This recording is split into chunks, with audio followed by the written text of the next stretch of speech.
Seberapa pentingkah air laut untuk kehidupan? Dan seberapa banyak air di lautan? Untuk mengetahuinya, simak video ini. Anggap saja kita menemukan cara untuk menguras habis air laut di dunia. Berapa lama waktu yang dibutuhkan? Bertahun-tahun? Berabad-abad?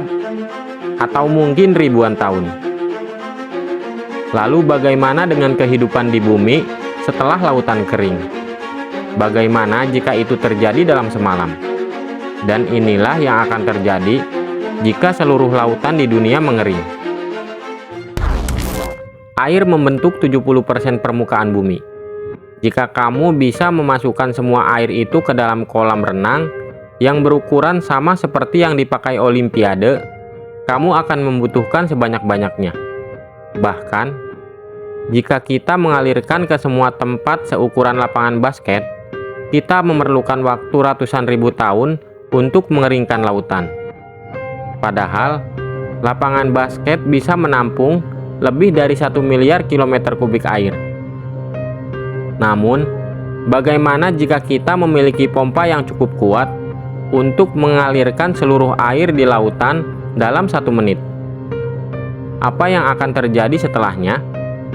Mungkin perenang, pelaut, penumpang kapal pesiar, semua orang yang berada di lautan akan merasakan dampaknya dengan cepat. Dalam sedetik, pelaut dan perenang di perairan dangkal akan jatuh ke dasar. Kapal laut dalam tidak akan seberuntung itu. Kapal berukuran Titanic akan tenggelam dalam waktu 30 detik dan hancur berkeping-keping. Hal yang sama akan terjadi pada hampir semua kapal besar di lautan dalam hitungan menit pertama. Dan tentang semua makhluk laut, kamu pasti sudah tahu jawabannya.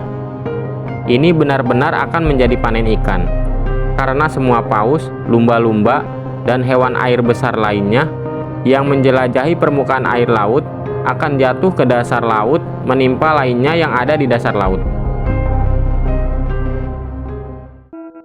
Namun, yang terjadi selanjutnya adalah awal mula masalah sebenarnya. Lautan kita memiliki 2 peran pendukung kehidupan. Pertama, mereka mengatur suhu global dengan menyerap energi matahari. Mereka mendorong perairan tropis yang hangat ke utara dan selatan dan mengalirkan air dingin kembali ke khatulistiwa. Dengan cara ini, tidak ada tempat di bumi yang terlalu panas atau terlalu dingin. Kedua, lautan berperan dalam siklus air, menguap ke awan dan menurunkan hujan kembali ke bumi.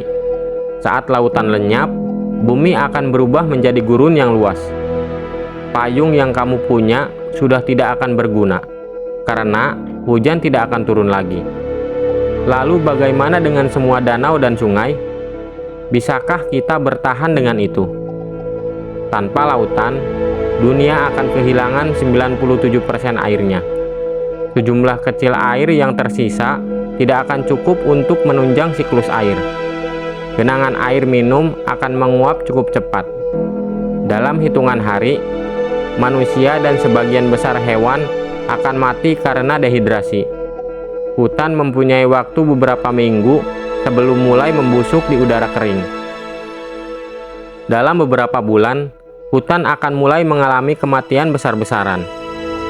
Dan semua tumbuhan kering yang mati ini pada akhirnya akan terbakar. Dalam hitungan tahun, sebagian besar hutan di dunia akan terbakar. Ketika api unggun besar ini berkobar di seluruh planet ini, atmosfer akan semakin kekurangan oksigen. Jika masih ada manusia saat itu, udara sudah tidak dapat dihirup dan suhu yang terik akan memusnahkan kita selamanya, manusia dan semuanya. Bumi akan berakhir seperti Venus, yaitu menjadi matang.